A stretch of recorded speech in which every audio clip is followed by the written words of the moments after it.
They called the event Thunder in the Park. Nigel Mansell caused his own personal rumble. Our Louise Goodman found herself in the eye of the storm.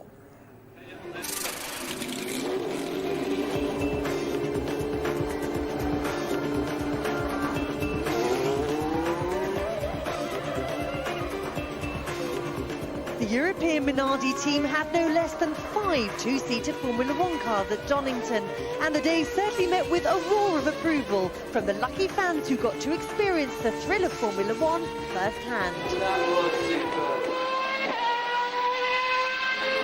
Just awesome. Amazing. Absolutely phenomenal. Businessman Jonathan Frost bid $55,000 in a charity auction for his chance to ride 2 up in a Formula One car, and Frost had a very special driver, former world champion Nigel Mansell. True to form, Mansell didn't spare the horses. Unbeknownst to his passenger, though, he hadn't seen anything yet. As always, the ITV Formula One pit crew were on hand to cast a watchful eye over the proceedings, but this time the job was a bit more hands-on than usual. That was unbelievable. You know, I hope you're feeling fit, because I've just done 3 laps and I'm absolutely creamy crackered. And you've got 12 coming up. So Why? Why are you tired? It's physical. It's really physical. The G-forces on your neck, you know, we talk about them week in, week out on the telly, but, you know, until you actually feel them, you know, massive loads either side through the Craner curves, huge on the brakes. And once they get racing, you know, and they're trying a little bit harder and everything else, I think it's very physical indeed, Lou.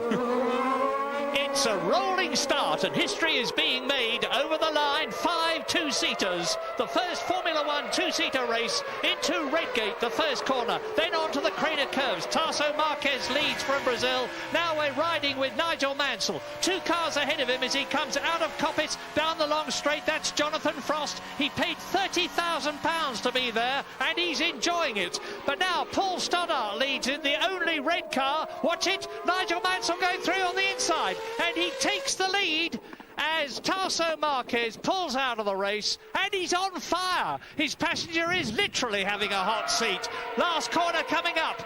Alonso leads, Mansell challenging. Stoddart is in 3rd place, and it's surely going to be Alonso winning the race. Oh, look at that! Look at that!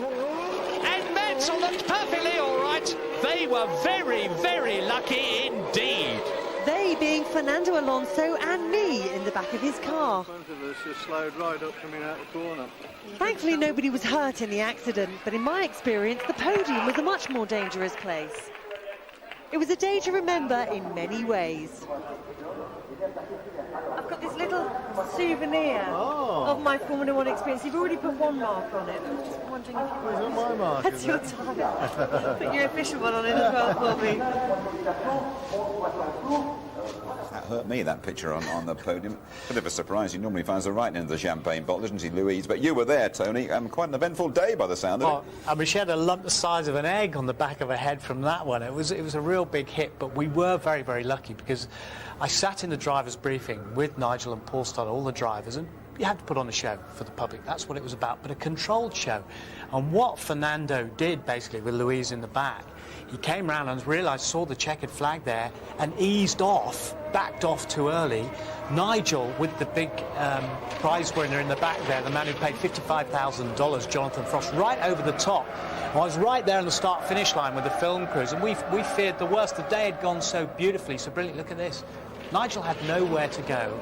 And Louise said this huge black thing just came over the top of me, and everyone was fine. Paul Stoddart had Singer Kellis. They see him going off to the grass just in front of us, and he was declared the winner from the previous lap.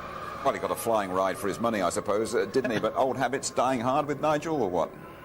Nothing changes, Jim, does it? I mean, you know, wherever Nigel is in the cockpit of a race car, it's going to be dramatic. And somehow I don't think that plan worked, though, did it? I think it was going to be preempted that he was supposed to win that race, and it didn't go according to plan. But it all looked a little bit avoidable to me at that speed. Yes, well...